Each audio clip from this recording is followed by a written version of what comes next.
So why don't we do that? I know we have Boston Partners here. Julia, it's been a while. Good to see you. Thank you for joining us. Hope Connor's enjoying the wedding that he mentioned he had to attend today. And I think we all received the materials, so looking forward to an update and hearing your thoughts. Great. And would it be helpful for me to share my screen? Karen, I know you mentioned that. I can do that. Yeah, that'd be great. Thanks, Tim. Yeah, interestingly, yeah, Connor does send his regards. He's standing on the altar right now at his brother-in-law's wedding in Greenwich. And I do secretly think that he was hoping this meeting would be in person to give him an excuse to sneak out for a little bit, but you're stuck with me today. So well, just on behalf of Boston Partners, Karen, it's also just not letting me share my screen. I think I just sent a I just request. hit it. Yep. You should be all Awesome, set now. thank you. We just want to say thank you very much for the time today, as well as the continued partnership. Boston Partners has been managing money on behalf of the town of Darien pension funds for over 20 years now. So my name is Tim Strakosh. I'm a member of the public fund and Taft-Hartley team at Boston Partners. So I work very, very closely with Connor Watson, who is your primary relationship manager. But Connor, myself, and Bill Supple are really responsible for all of our public fund and union clients at Boston Partners. And I'm joined today by my colleagues, Dulio Ramallo and Doug Rossi. Dulio Ramallo is the portfolio manager on the premium equity strategy that we manage for the town of Darien's pension funds.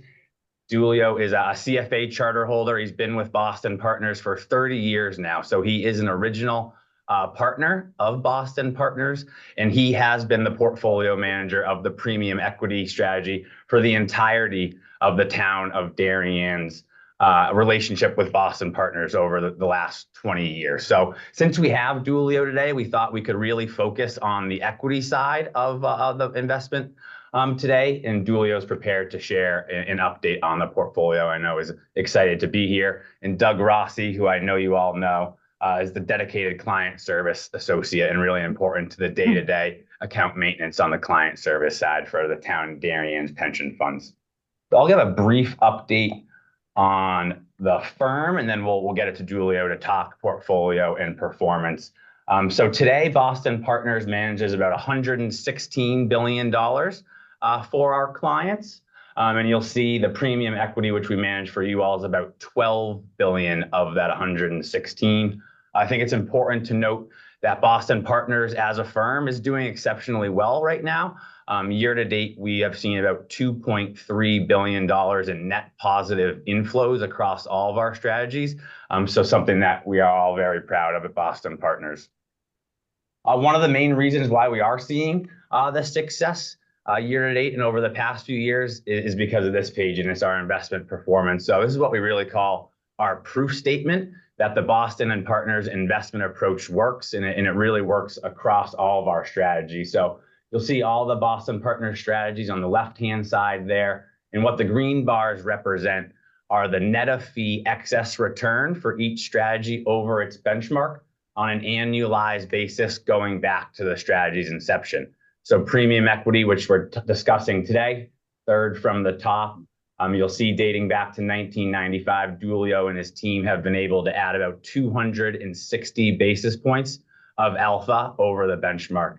And the town of Darien's pension funds have participated in 20 years of that 30-year stretch. So Dulio will talk your performance specifically in about a minute. Tim, what strategies, sorry to interrupt, what strategies are the recipient of the 2+ billion of assets that you've seen come in this year?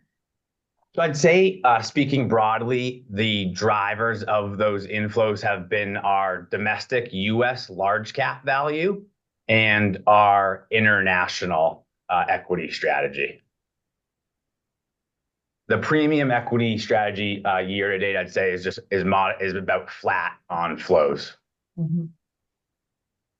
And client types, are they coming in mostly domestic as well, like US investors, or are they global? We really have investors coming from all over the place. Okay. In the US side, on large cap, we do run a mutual fund, so that there's been a lot of flows into the large cap value through that. And then I can give you from the public fund arena, which Yeah. Town of Darien's in. Our team specifically has added 17 new clients with about 2.2 billion in committed capital. So, we're seeing activity really across the board. And I think it's just a testament to clients and prospects valuing active management and value equity and choosing a trusted partner with tested results like Boston Partners. Congrats. Great. Thanks. Thanks, Kelly.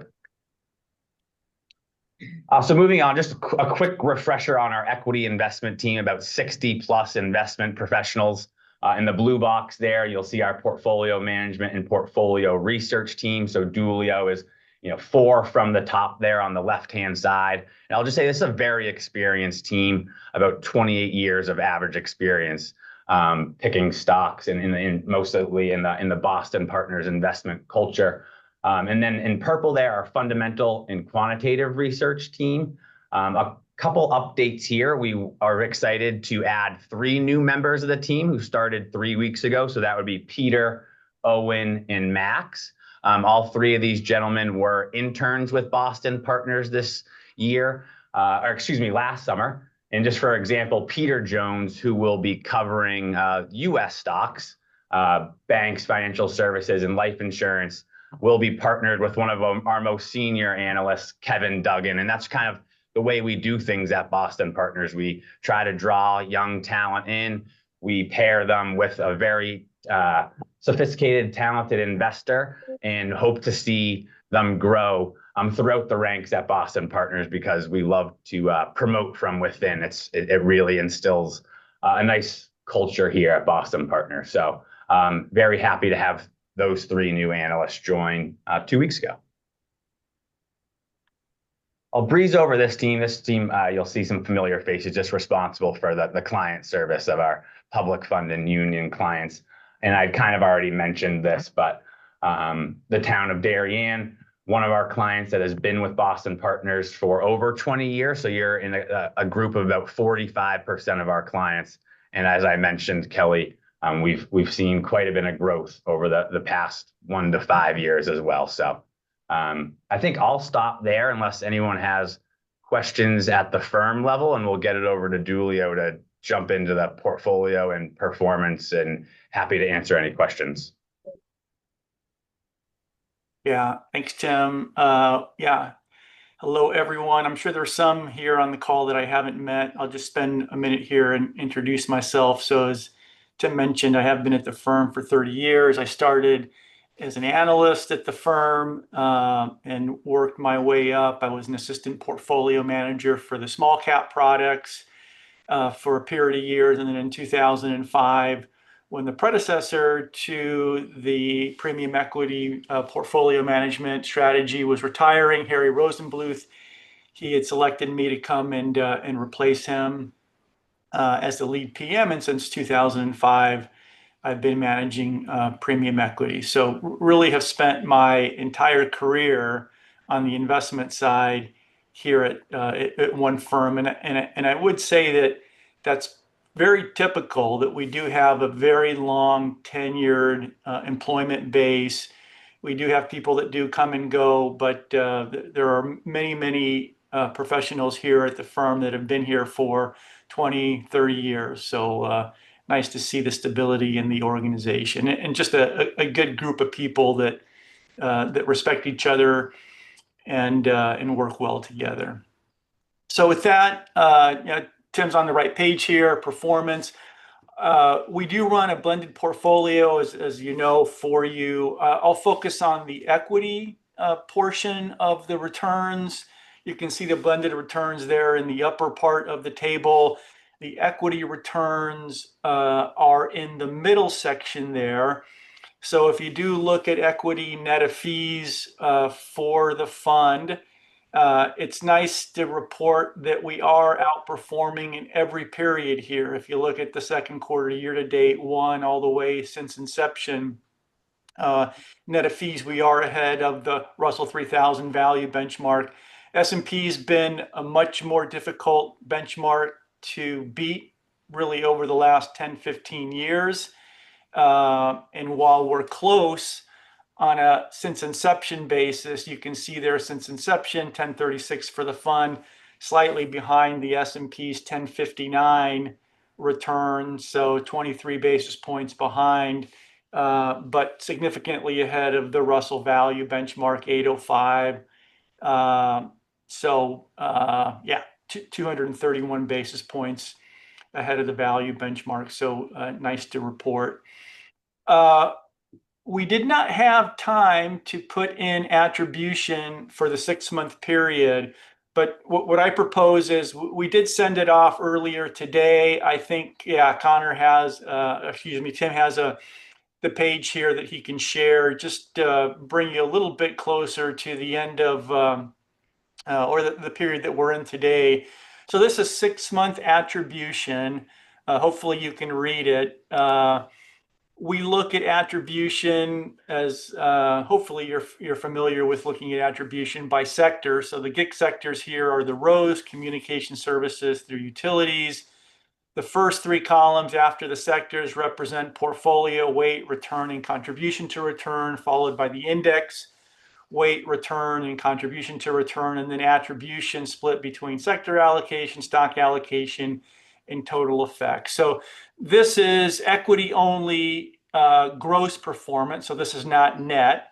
So for the 6-month period, if you look at the return for your portfolio, it's up 9.16%. The index is up 555. So in the far right bottom row, you can see we're outperforming by 361 basis points. This is, again, gross of fees and equity only. So any cash drag, and cash, is not returning 9%. So cash would have been a bit of a drag during this period, is not included in this attribution.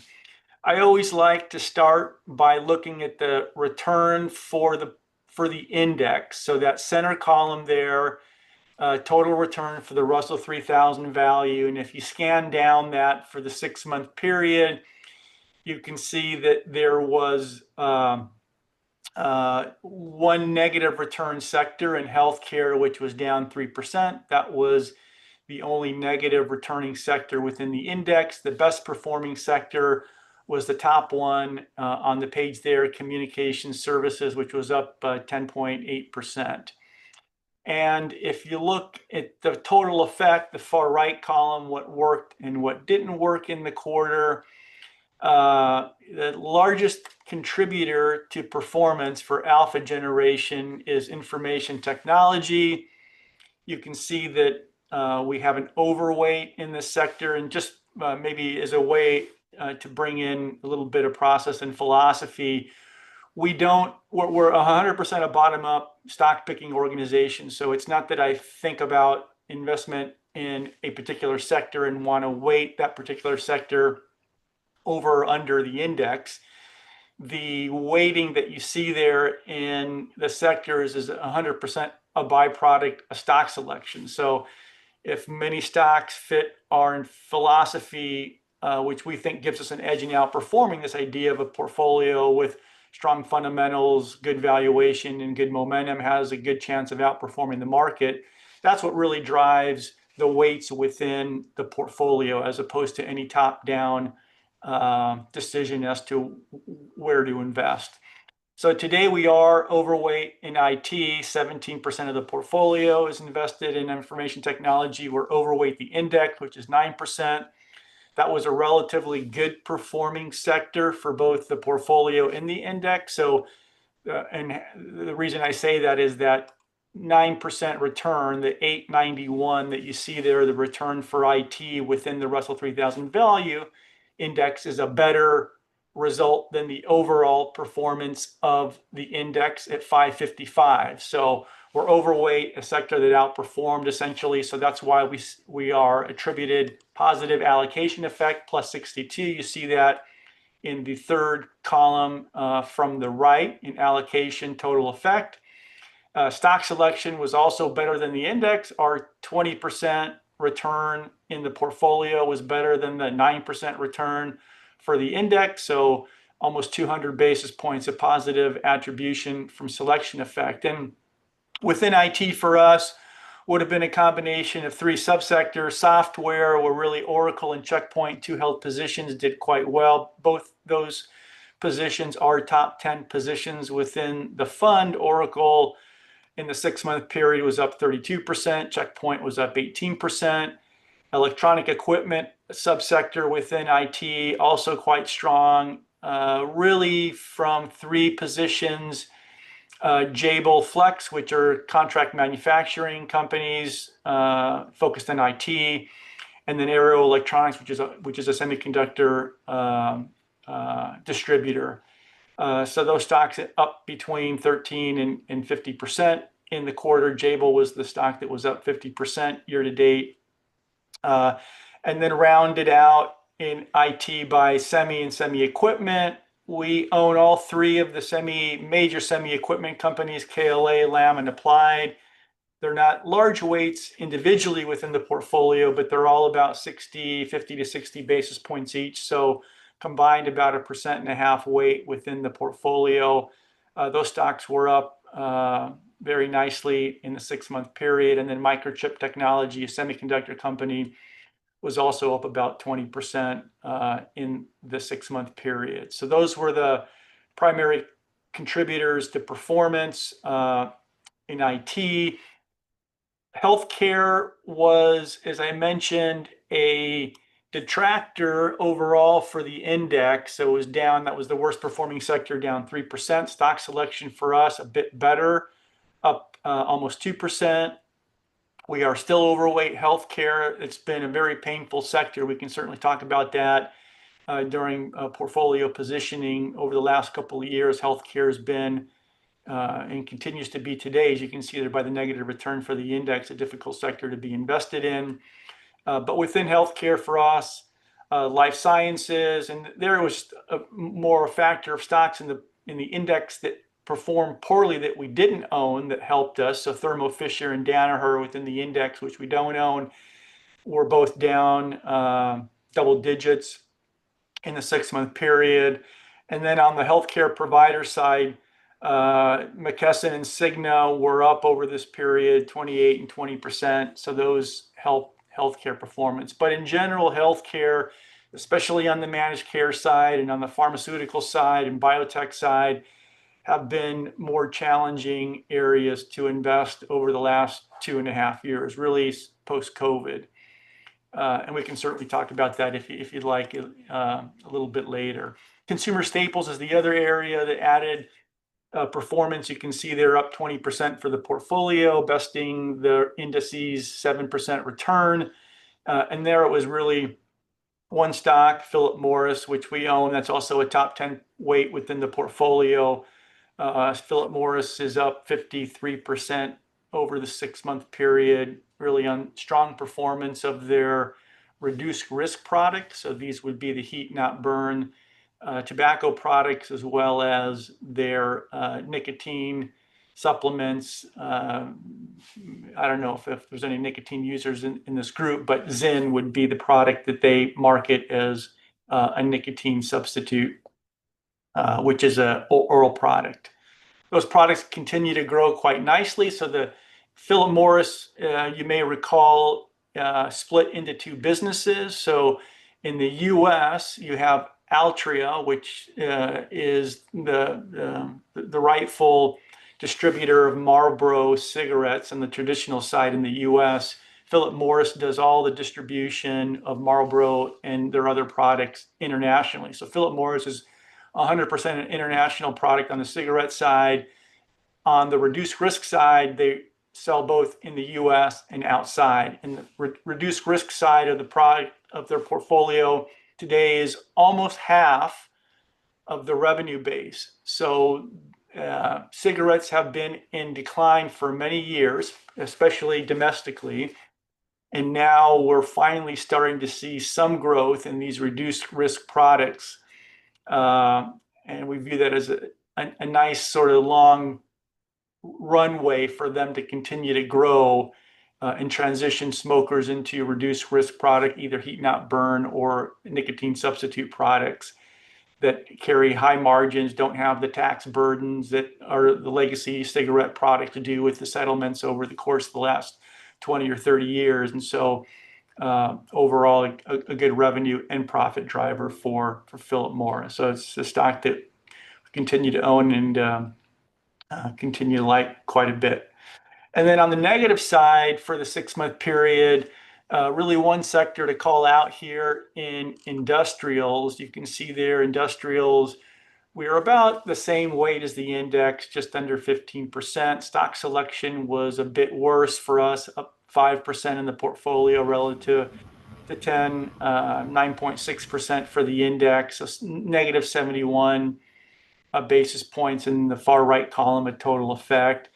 And within industrials, again, a bit more of stocks within the index, in this case, that did well, that we didn't own, that hurt performance. And these are more richly valued stocks that have a bit of a thematic trade to them, GE Aerospace, Howmet, and RTX, that were all up significantly in the index. Howmet, interestingly enough, we owned for many, many years, and the multiple now at 35 times earnings. I sold it earlier this year to 0. So that's now out of the portfolio. Just the valuation circle for us within our 3-circle framework was becoming harder and harder to justify. I don't mind owning good companies with good momentum at fair valuations, but when they start to get into valuation levels where I find that much of the good news is already discounted and capitalized in today's prices, it's typically a time to, in my judgment, exit the position. So Howmet would have been one. More recently, we sold Curtiss-Wright in the portfolio, again, a mid-30 multiple stock. We owned it for many years, and it just at some point, you really have to pay attention to the valuation circle, I think, in the long run, and selling those high valued stocks that have done very well for us. And it's hard to see them go sometimes, but it's the right thing to do. And then GE Vernova, which is the GE, if you may recall, split into 3 different companies. GE Vernova is the turbine business, primarily on the gas side for power generation. And with the expectation that AI will continue to drive power generation needs, their business thematically has become quite popular, and the stock has done quite well. The fundamentals there are very good too. Just the valuation, I think, that keeps me away from wanting to own that stock. So yeah, within industrial is really a combination of those 4 companies that were detractors to performance as opposed to anything that we owned within the portfolio. So let me stop there. I know I went through a lot of names, and see if there's any questions about attribution before we get into current portfolio and positioning. Hey, Julio, this is Eric Bauermeister. It's not really an attribution question, but I was looking at your bottom-up stock selectors, and that drives all decisions. But I'm sure you're sector weighting aware at the very minimum. Yeah. And there must be some sort of hard limits on concentrations, particularly to different sectors, and maybe it's relative to index or absolute. So I just wonder if you could refresh everybody's memory of what those limits would be. Yeah, the limits are actually quite, they're almost not limited. We're almost not limited. The guardrails around weightings at the sector level would be at the sub-industry level. So as I mentioned, when I was talking about information technology, there are probably 6 or 7 subsectors within there. I mentioned software, electronic equipment, and semis, 3 to name a few. And our ability within the portfolio is to be 25% of an economic sector. So in essence, I'm looking here within financials, for example. So financials, there are 6 subsectors: banks, capital markets, consumer finance, financial services, insurance, and mortgage REITs. So theoretically, we could be 25% in banks, capital markets, consumer finance, and financial services, and be 100% weighted within financials. So that's why I say that there are really not any limits practically in terms of how concentrated we could be. Now, we've never been that concentrated, so I don't want you to leave thinking, wow, we really could have a lot of risk here on our hands. If you go, Tim, if you go to page 17, and just to highlight how we look today and the sector weightings you see in the table, in the bar chart to the right, you will see that the portfolio is concentrated within 4 sectors. So those 4 sectors in the middle there: financials, healthcare, industrials, and IT. It's about 2/3 of the weight of the portfolio. And we do have some more significant overweights. IT, as I mentioned, we're more than twice the weight of the benchmark. Financials, we're 5 points, 4 points overweight. REITs and utilities, we don't have any exposure to. That's essentially 10% of the index where we don't have any weighting. So we are, as you mentioned, we're benchmark aware, but in portfolio construction, I try as best as possible to be benchmark agnostic. So whether a position is in the benchmark or out of the benchmark doesn't affect my decision to hold the position. Whether it's a large weight within the benchmark or a small weight within the benchmark doesn't affect the way I weight a position. I will say that I do get, let's say, annoyed. So for example, today, if you look in the table in the top left of that page, JP Morgan is the largest weight in the portfolio at 2.6.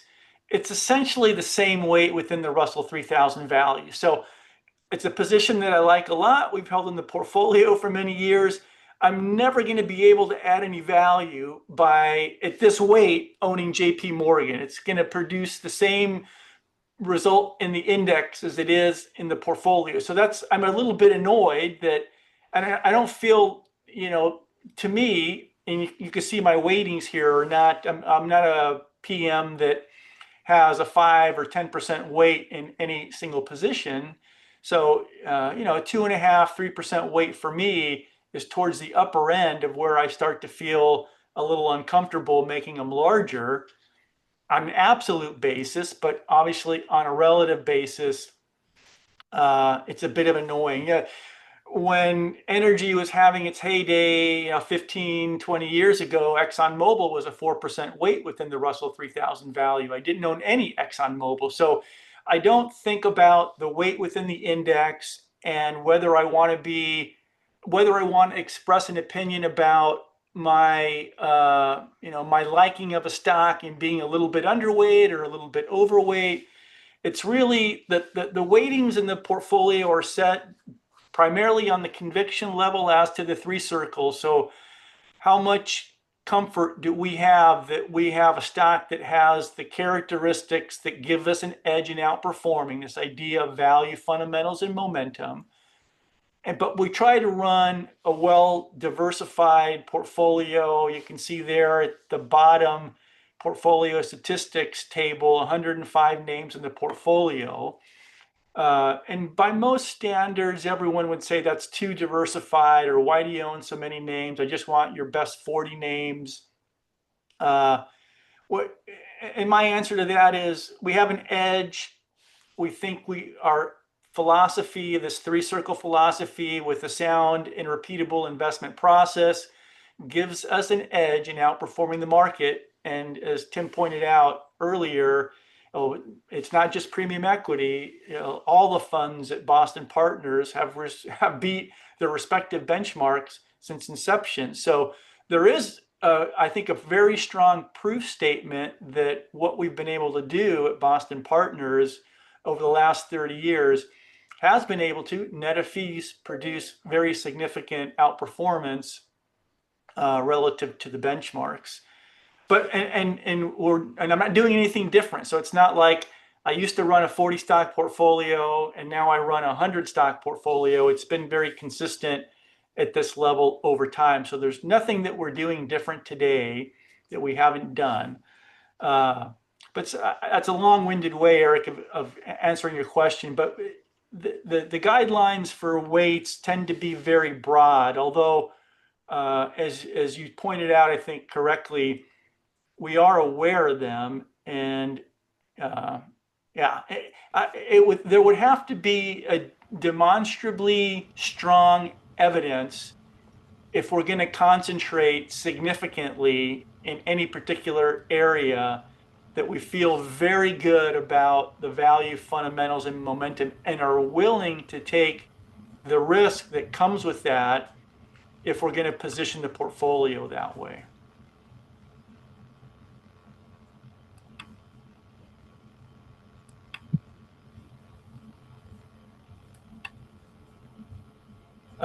Okay, let me maybe go back a couple of pages, Tim, if you wouldn't mind, to page 16. The three circles are very important to the way we manage the portfolio.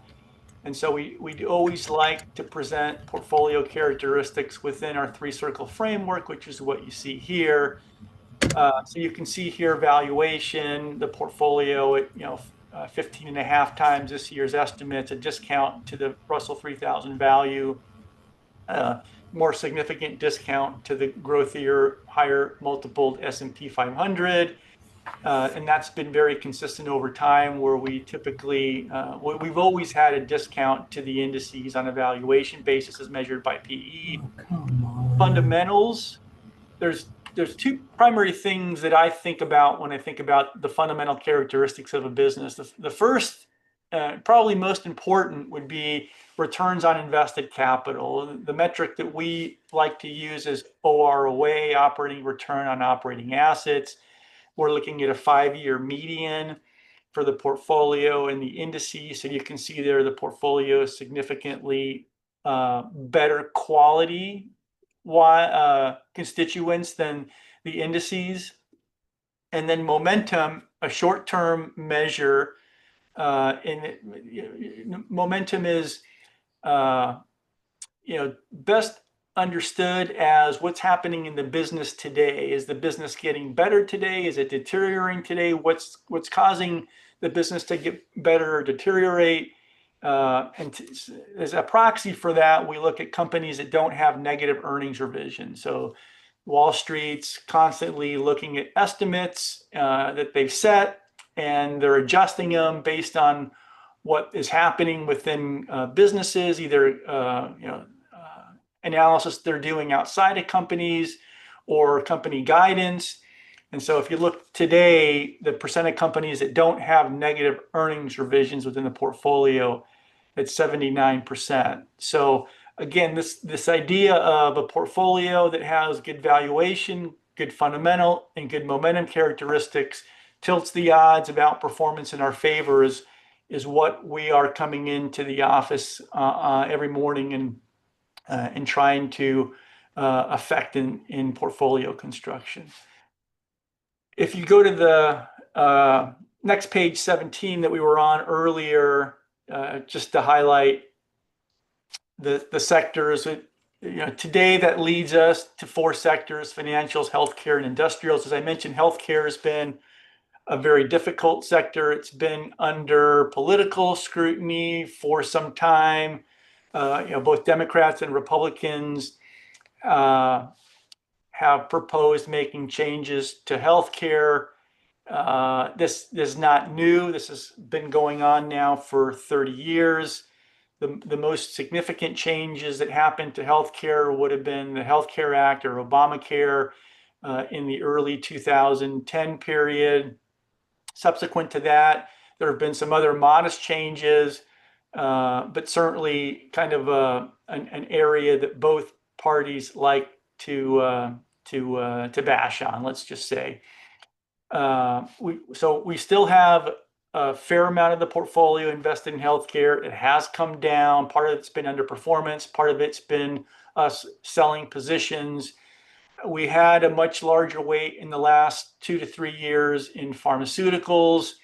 We sold Pfizer about 2 years ago. We cut our Merck exposure in half last year.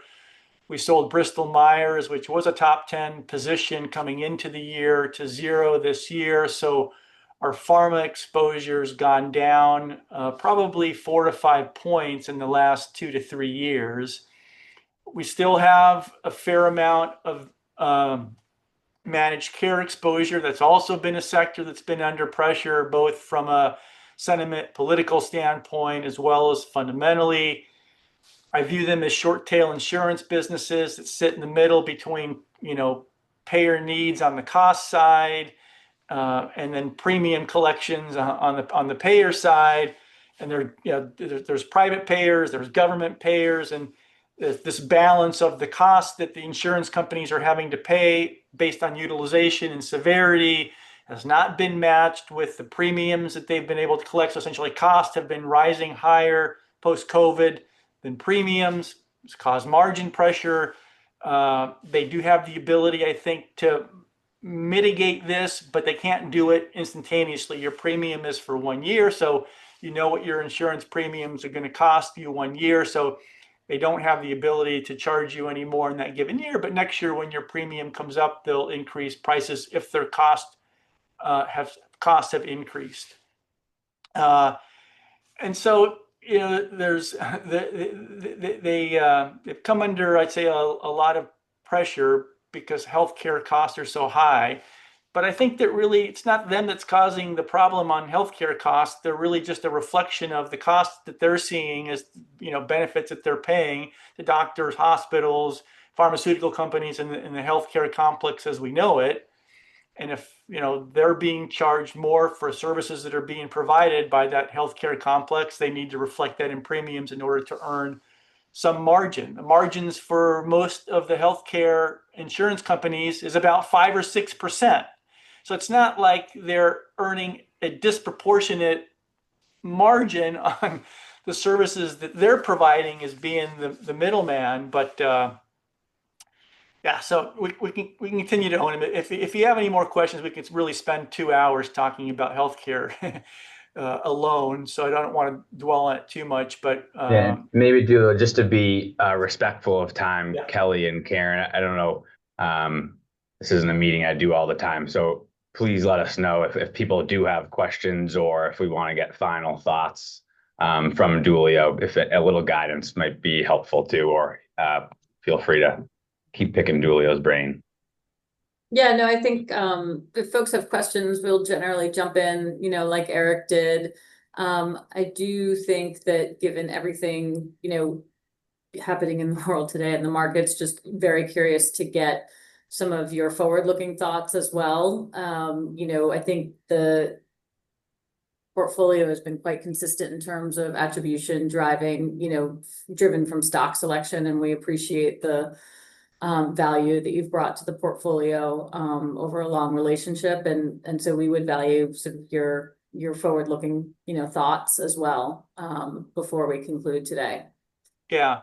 So as it relates to the market, I'd say that for me, the market feels a little bit on the expensive side overall. The growth end of the market, the fundamentals for most growth companies, especially the very large, mega cap companies that we're used to seeing in the newspaper every day, are quite good. So it's hard to poke any current holes today on the fundamentals of these businesses that continue to generate very good returns and continue to grow quite nicely, but conversely carry valuation multiples in many instances that I feel already reflects a lot of the embedded outcome of cash flows over many years. So I'm just unwilling to pay the valuation that I need to pay to own an Amazon or to own a Meta. But I've been, let's say, more wrong than right over the last 10 years of those companies being able to grow quite nicely.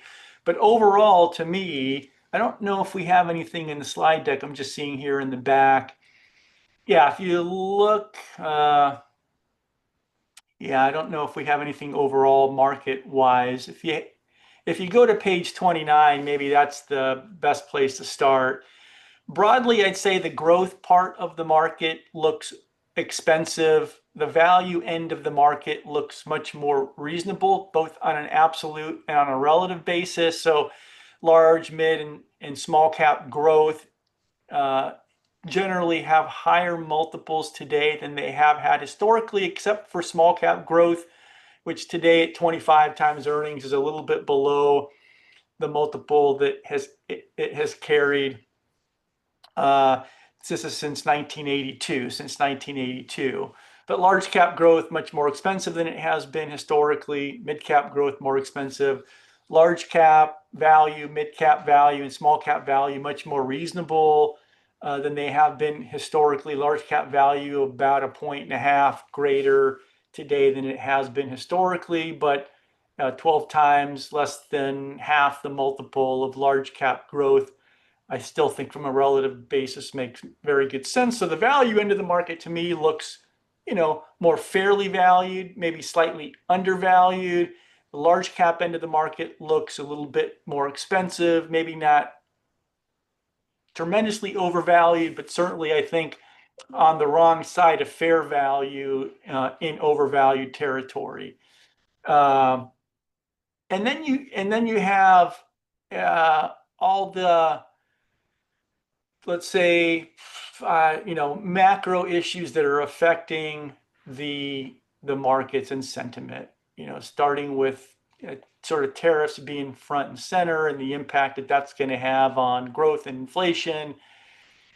And I'm a little bit really surprised that the market has sort of brushed off tariffs. Maybe there's been enough evidence given the administration's changing in tactics over the last 2 months that have led the market to conclude that that tariffs won't manifest themselves as negative as the initial reaction or the initial posturing was on April 2nd.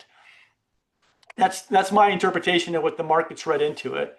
And we'll see. You're starting to see some goods inflation. We'll see if that continues to carry through.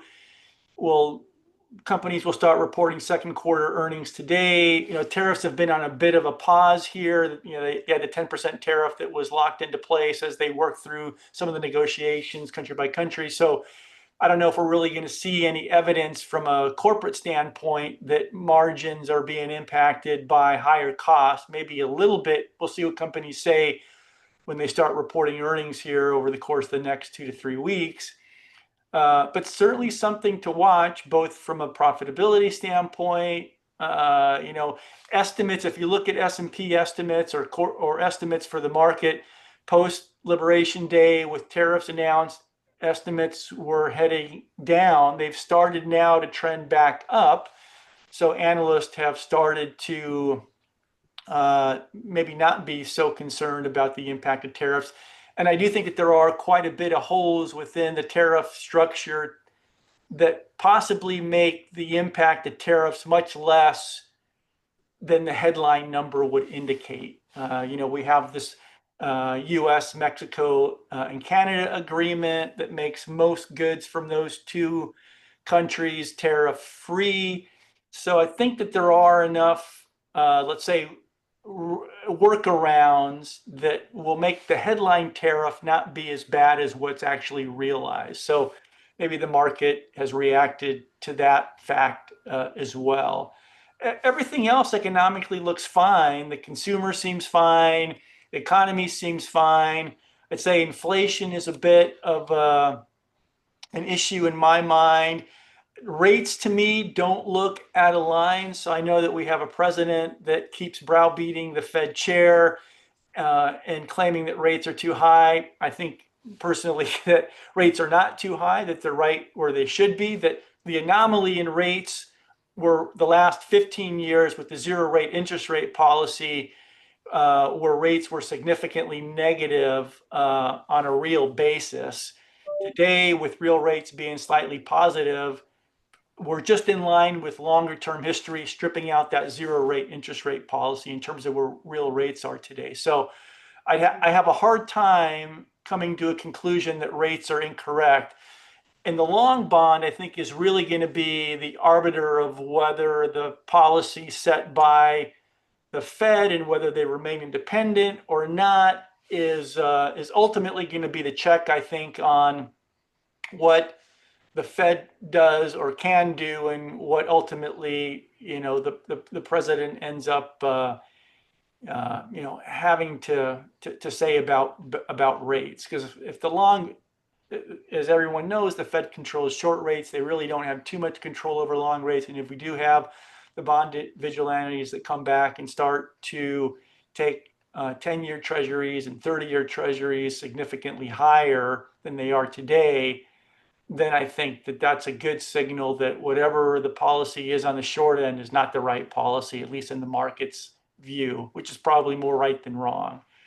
And you saw that a little bit earlier on when treasuries jumped earlier this year on the long side. So, but I really, other than the valuation issue, I don't see anything that's fundamentally wrong with the economy or the markets.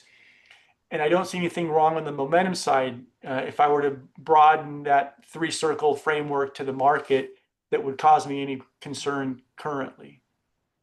Julia, with those sales that you mentioned earlier, like Bristol Myers, which are larger cap based on this, I've seen you've been attracted more into the smaller end of the market.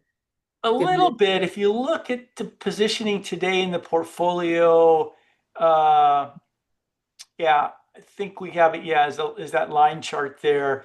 It's really mid cap where we have grown over the last, call it 10, 15 years. It used to be 30%, so up to 40%. Small caps are down a bit, 10%, but pretty consistent. With last time we were significantly weighted within small cap would have been post financial crisis in 2009, where it was almost 30% of the portfolio. And today, relative to the index, we look much smaller. So if you look at the weighting for the Russell 3000 value or the S&P 500, we look considerably smaller. If you go back a page to 17, Tim, just if you look at the weighted average market cap of the portfolio today, 143 versus 160 for the Russell and almost $1 trillion for the S&P, we skew smaller. It's also, I think, an important point to highlight that Russell rebalances once a year. So at the middle of the year, so June 30th, they rebalance. July 1st, you have a new portfolio. The rebalancing for the Russell, earlier this month, you've got two new names coming in. It's like more significant weights. Amazon is now the third largest position within the Russell. It's a 2% weight within the 3000 value. Meta is a 1% weight.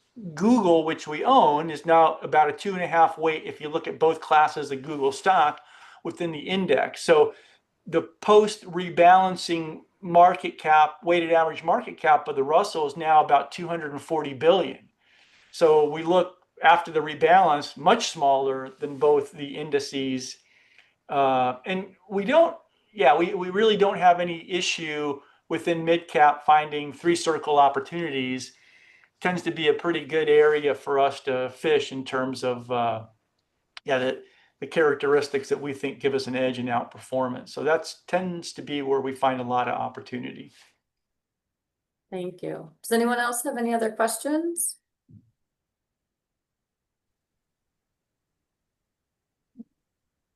Okay. Any other final closing comments? Otherwise, thank you. This has been a great update. And as I said earlier, we really appreciate the long-term relationship and the value that you brought to the portfolio. Yeah, thanks, Kelly. As do we.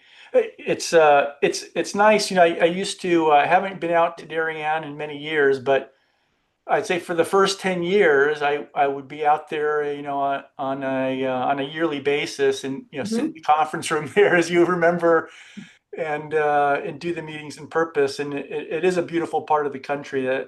So I do miss it a lot. I don't miss traveling, but I do miss once you're there, and the opportunity to meet face to face is always nice. So we appreciate the long-term relationship as well. Great. Thank you again. Appreciate Thanks. it. Nice to meet everyone. Thanks for the time. Yeah, Have a great enjoy the rest of rest the of your day. Great, summer. everyone. Thank Yeah, you. have a good summer. Bye. Bye. Okay. Let's see, looking at the agenda, we have next up the quarterly invoices. Again, those are always for informational purposes, unless anyone has any questions on any of that. Okay, with no questions, then we'll move on to the retirement funds. I know Karen sent through the updated copy, which I think was post Tony's review, right? Right, there's one update from, we just switched a little data, so there is one amendment which I have made here. You guys don't have it, it just changed one number, but Tony has approved that.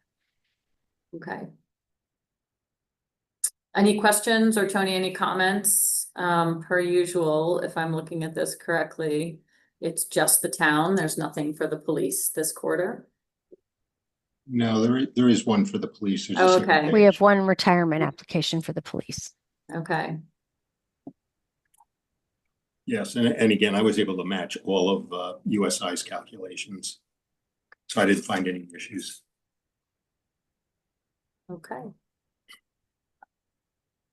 Great, Tony, we always appreciate the time you put into reviewing these numbers. Thank you. If there aren't any comments, then do I have a motion to approve for the town? I moved to approve for the town. Okay, Tony moves to approve for the town. Do we have a second? I second. Okay, Eric, thank you. And for the town, all in favor? Great, and for the one for the police, do we have a motion? Did we lose Paul? Yes, he couldn't hear anything, so he tried a couple times and then got off the meeting. Okay. Miss Kevin, I don't see. Did Kevin fall off or am I just not seeing everybody? Yeah, we lost Kevin as well. He was on, Okay. but yeah. So now we just have Mike and Brent, so we don't have a quorum. Well, I can get Kevin back on, Kevin. Oh, second. Okay.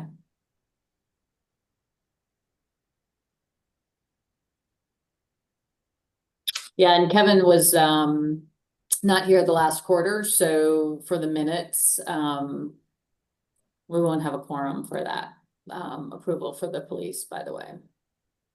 Unless Paul can get back on, but not if he can't hear anything. We can That's push challenging. that to next time, and that's all right. Yeah, we'll have to push that to next. Yeah,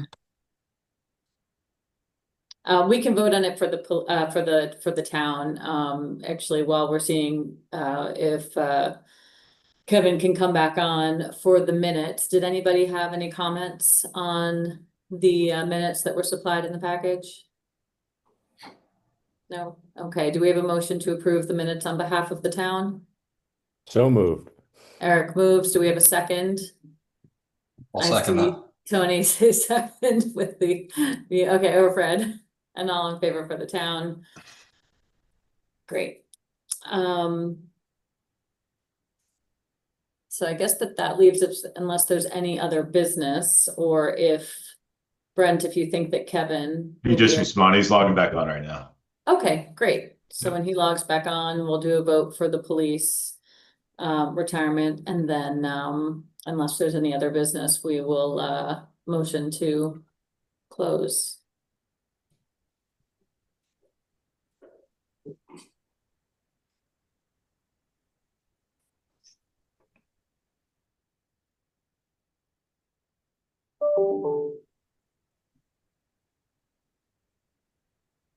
Everyone else having a nice summer? Yeah. It's quite a storm that rolled through yesterday. Here we go. All right, here we go. Kevin, welcome back. Did Thank did you. I prematurely eject from the meeting? I'm so sorry. No worries at all. Paul was having trouble, so he's not on. So between you and Brent and Mike, you guys make up a quorum, and we just wanted to have a motion to approve for the police retirement. So do I have a motion on behalf of the police? I'll make Oh. a motion. Go ahead, Mike. Go ahead. Mike. Okay, Mike all yours. first. Do we have a second? Brent? Okay, all in favor? Aye. All three. Wonderful. We'll have to pick up the police approval for the minutes next week because Kevin, I know you weren't here last quarter, so we don't have quorum to approve that. So unless there's any other business or topics to be discussed, we can make a motion to adjourn. Anyone have anything else? No? Okay. Do we have motions to adjourn from both boards? Motion. Okay. Motion Kevin, for the town. great. And we're all in favor then.